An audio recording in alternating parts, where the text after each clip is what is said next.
নেপালের সংঘাত থেমে গেলেও উত্তেজনা কাটেনি এখনো। অন্তর্বর্তী সরকারের ক্ষমতা কার হাতে যাবে সেই প্রশ্নে দেশ জুড়ে টানাপোড়েন। ঠিক সেই মুহূর্তেই আলোচনার কেন্দ্রবিন্দুতে উঠে এসেছেন সাবেক প্রধান বিচারপতি সুশীলা কার্কি।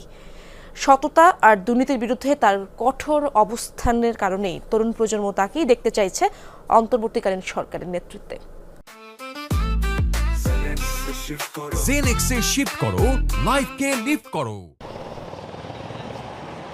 রক্তক্ষয়ী সংঘাত থেমে গেলেও এখনো থমথমে নেপাল। রাস্তায় নিরাপত্তা বাহিনীর টহল। কারফিউ খানিকটা শিথিল হলেও বাড়ানো হয়েছে সময়সীমা।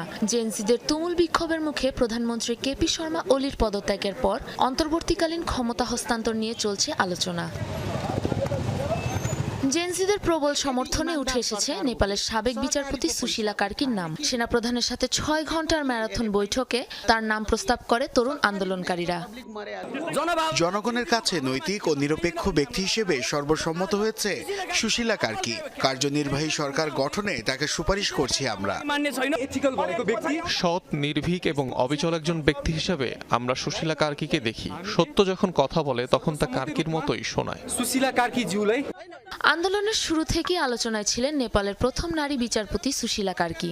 সততা ও নিরপেক্ষতাকে সর্বোচ্চ গুরুত্ব দেয়া এ নারী জেনজি আন্দোলনে ছাত্রদের পক্ষে প্রথম থেকেই ছিলেন সরব। সরকার বিরোধী বিক্ষোভে চলা হত্যাকাণ্ডের তিনি ছিলেন প্রতিবাদী কণ্ঠস্বর।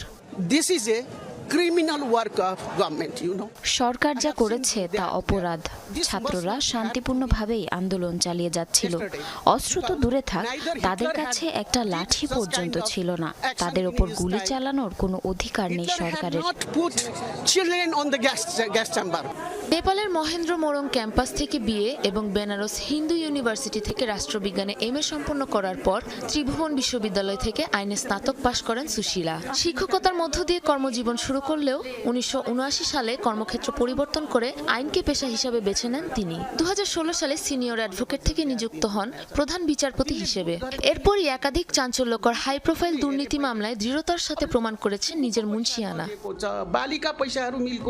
গুপ্ত দুর্নীতি মামলায় তৎকালীন তথ্য ও যোগাযোগ মন্ত্রী জয়প্রকাশ প্রসাদকে দোষী সাব্যস্ত করেন তিনি। শুধুমাত্র কথায় নয়, কাজেও তার শক্ত অবস্থান প্রমাণে নেপালের দুর্নীতি বিরোধী কমিশনের প্রধান প্রবল ক্ষমতাশালী লোকমান সিং কার্কির বিরুদ্ধে ঐতিহাসিক সাহসী রায়, যা বিবেচিত হয় নেপালের বিচার ব্যবস্থার মাইলফলক হিসেবে। চরম সাহসী এসব পদক্ষেপ নেওয়ায় ২০১৭ সালে সুশীলাকে অভিশংসনের চেষ্টা করে তৎকালীন মাওবাদী নেতৃত্বাধীন সরকার। তবে জনগণ ও বিচার বিভাগের তীব্র বিরোধিতার মুখে মাত্র ৩ দিনের মাথায় বাধ্য হয় সে প্রস্তাব প্রত্যাহার করতে।